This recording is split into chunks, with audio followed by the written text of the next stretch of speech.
কর্ম করে যাও, ফলের চিন্তা করো না। মানুষের জীবনে চলার পথে প্রতিনিয়ত নানা রকম চ্যালেঞ্জ আসে।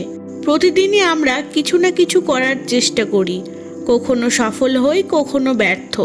কিন্তু প্রকৃত সত্য হলো আমাদের হাতে আছে শুধু চেষ্টা, শুধু কর্ম, কিন্তু ফল কখনোই আমাদের পুরোপুরি নিয়ন্ত্রণে নয়।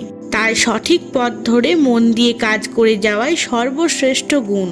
শাস্ত্র বলে, কর্ম করে যাও, ফলের আশা রেখো না। এর অর্থ কখনোই এই নয় যে ফলের কথা ভাবা যাবে না বা ইচ্ছা থাকবে না। এর অর্থ হলো আমরা যেন আমাদের সমস্ত মনোযোগ ও শক্তি শুধুমাত্র কাজে নিয়োজিত রাখি। ফল আসবে ঠিকই, কিন্তু তা কখন এবং কিভাবে আসবে তা নির্ধারিত হয় সময়ের নিয়মে এবং সৃষ্টিকর্তার ইচ্ছায়।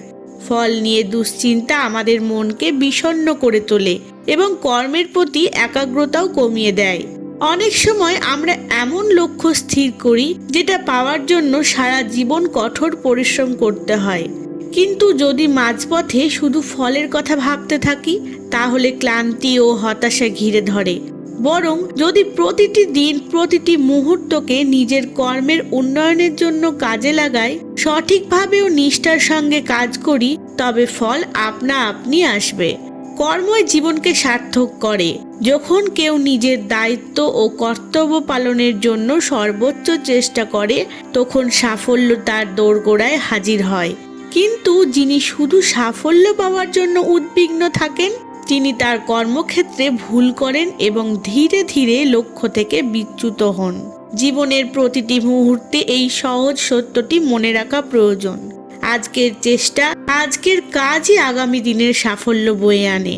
ফলের ওপর নিয়ন্ত্রণ নেই, কিন্তু কর্মের উপর আমাদের অধিকার আছে।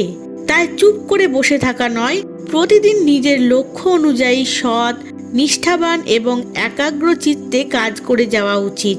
কর্মই আমাদের জীবনকে গঠন করে, শক্তি দেয় এবং আত্মবিশ্বাস বাড়িয়ে তোলে। অতএব কখনোই ফলের চিন্তায় ভেবে সময় নষ্ট না করে কেবল নিজের কাজের প্রতি ভালোবাসা ও আন্তরিকতা রেখে এগিয়ে চলাই শ্রেষ্ঠ জীবন দর্শন।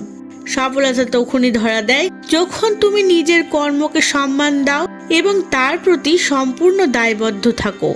মনে রেখো, তুমি যদি সত্যি মন দিয়ে চেষ্টা করে যাও, তবে ফল নিশ্চয়ই তোমার কাছেই আসবে। হয়তো ঠিক তখন যখন তুমি কল্পনাও করতে পারোনি। ধন্যবাদ।